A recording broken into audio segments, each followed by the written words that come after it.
It's 3 in the morning, you're wide awake, replaying a conversation that happened 3 years ago. Your brain is running through every possible version of how it should have gone. What you should have said, what they probably meant, what that one tiny pause in the middle of their sentence really signified. Meanwhile, tomorrow morning you have a presentation at work, so naturally your brain has already mapped out 6 ways that this for sure will go wrong and one scenario that involves probably a public humiliation you cannot fully explain.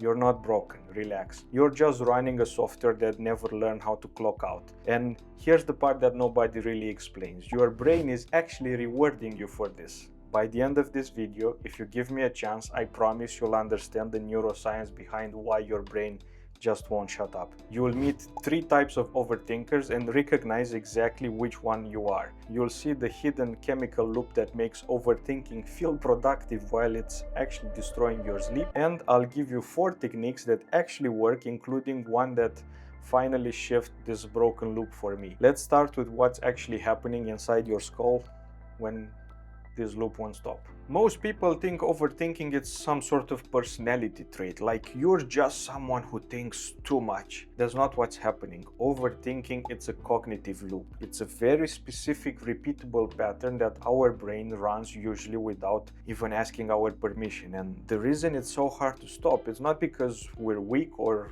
anxious or too sensitive, is because there's a part of our brain that is literally designed to do so. It's called default mode network. Your brain has an idle state, like the mode it slips in when you're not focused on a specific external task. For example, it can be daydreaming, mind wandering, processing memories.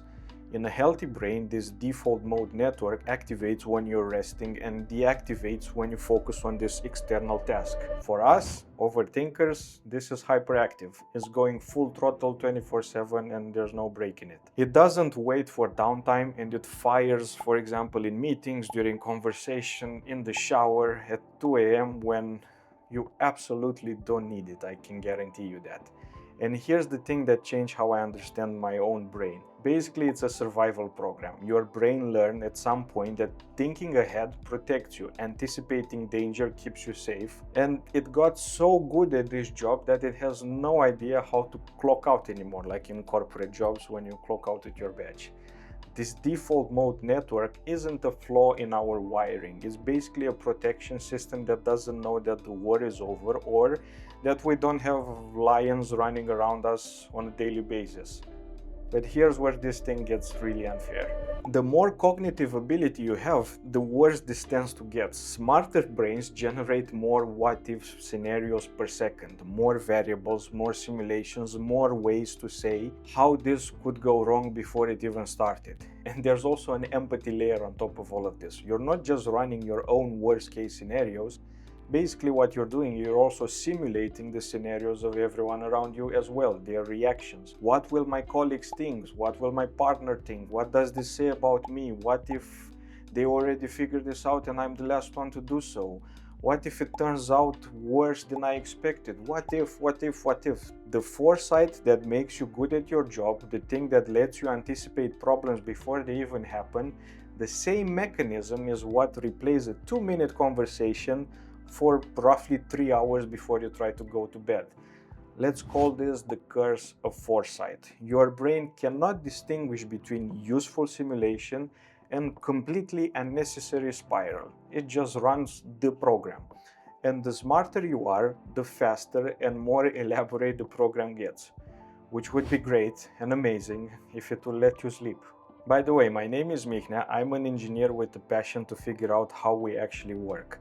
And I make videos like this almost every week. No life hacks and no toxic positivity. Just understanding how our brain actually works so we can stop fighting it and we can start collaborating with it. If this sounds useful, consider subscribing and liking. It's free and it genuinely helps this channel to reach more people who maybe need to hear this stuff. Now, let's go deeper because not all overthinking is the same.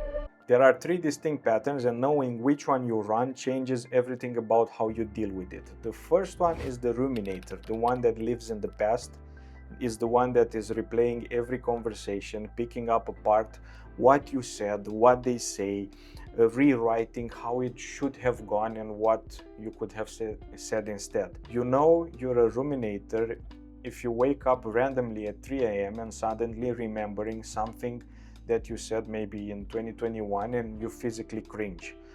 It's for no reason, just your brain feeling a complaint about a conversation that I'm certain that everyone involved completely forgot about it. The second one is the catastrophizer. This one lives in the future. Every new situation gets run through a worst possible scenario generator before it even happened. For example, a new project lands on your desk and within 30 seconds you don't think of the project anymore. Your brain has already mapped out 6 ways it ends badly, 3 ways that this reflects poorly on you, and 1 scenario involving a public humiliation. You don't even know how to explain it. This catastrophizer isn't pessimistic, it's over-prepared. It thinks it's protecting you by showing you every possible way this can go wrong so you can react on it. The problem is it's showing you all at once and none of them have even happened yet. The third one is the analyzer. This one cannot move until they have the complete information. Talk only when you're certain. I heard this exact phrase from my dad all my childhood.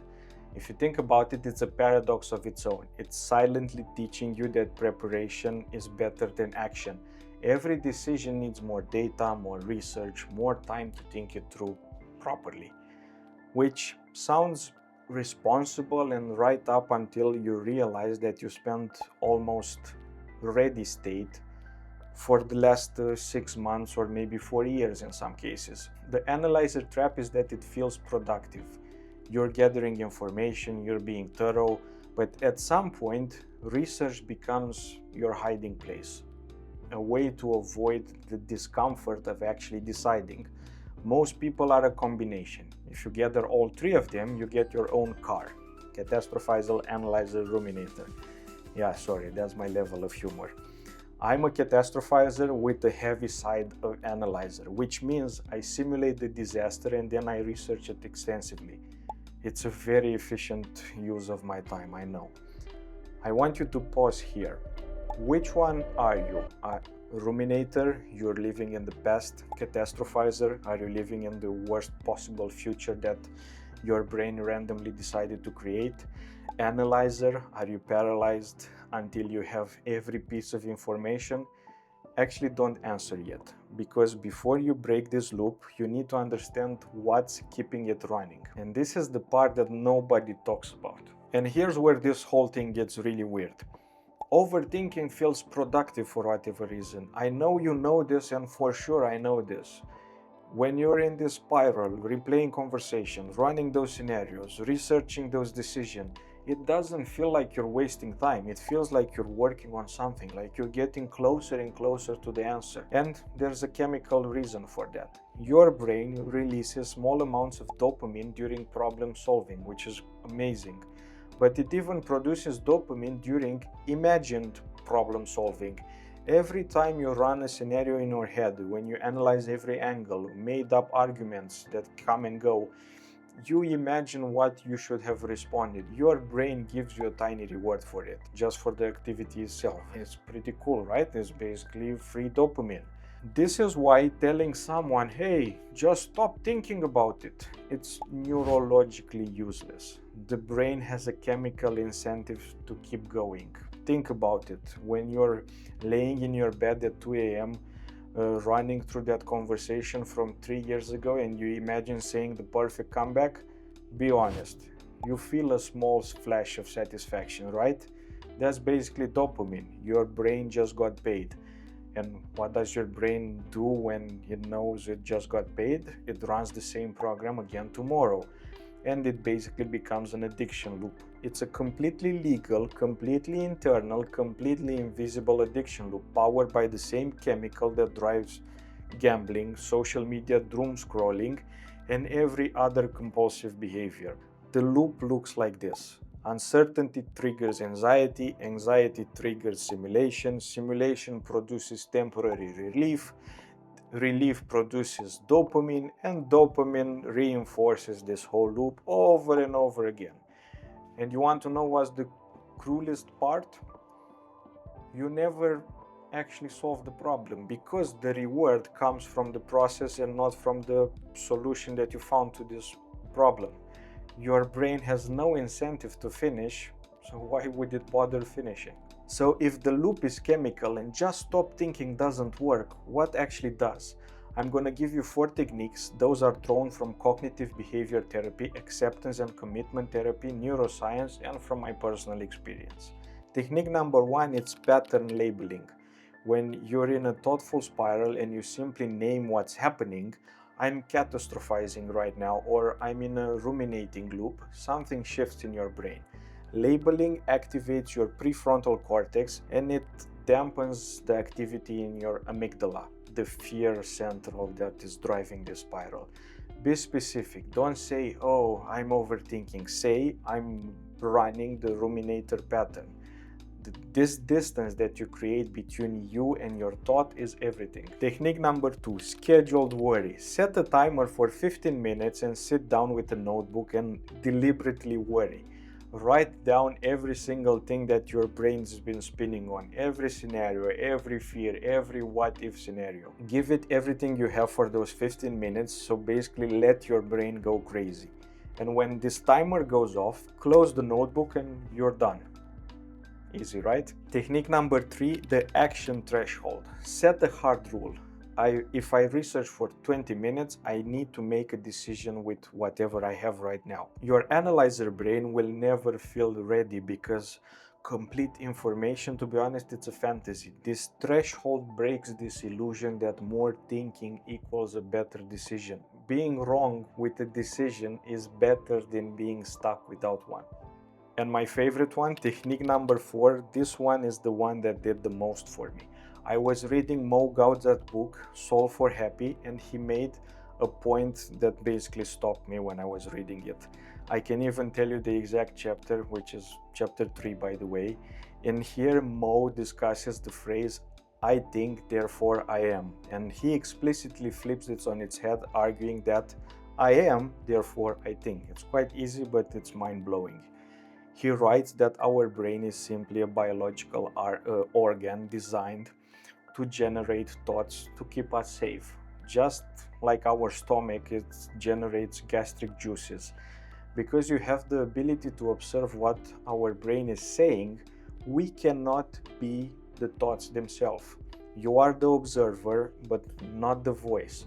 When that intrusive thought comes from a mistake that you did maybe in 2021, don't argue with it, don't analyze it, don't worry about it, don't worry how to solve it. Just see it for what it is. It's a machine error, a thought, observe it and let it pass. This is not about ignoring reality or whatever mumbo jumbo. It's about recognizing that most of your thinking is just noise generated by this default mode network. If you reach this point, thank you, really. Do you remember that default mode network? That protection system that doesn't know that the war is over? You cannot fire it, but you can teach it that you're not in danger anymore. Every time you label a spiral, you're telling your brain, I see what you're doing, but I don't need a threat simulation right now. Every time you scheduled worry, you're telling your brain, you get your time, but you don't get to do this every hour of the day. Every time you set an action threshold, you're telling your brain basically, okay, the thinking served its purpose, now it's time for us to move. It's not about fixing yourself because you were never broken. It's okay to feel anything, the feeling was never the problem. So now next time that you're awake at 3 a.m., I hope not, replaying that conversation from 2021 or running scenarios for a meeting that hasn't even happened yet, you will know what's happening and you'll know how to stop it as well. If this landed with you, please consider subscribing. Until then, please take care of yourself. I really mean that, and see you next time. Bye bye.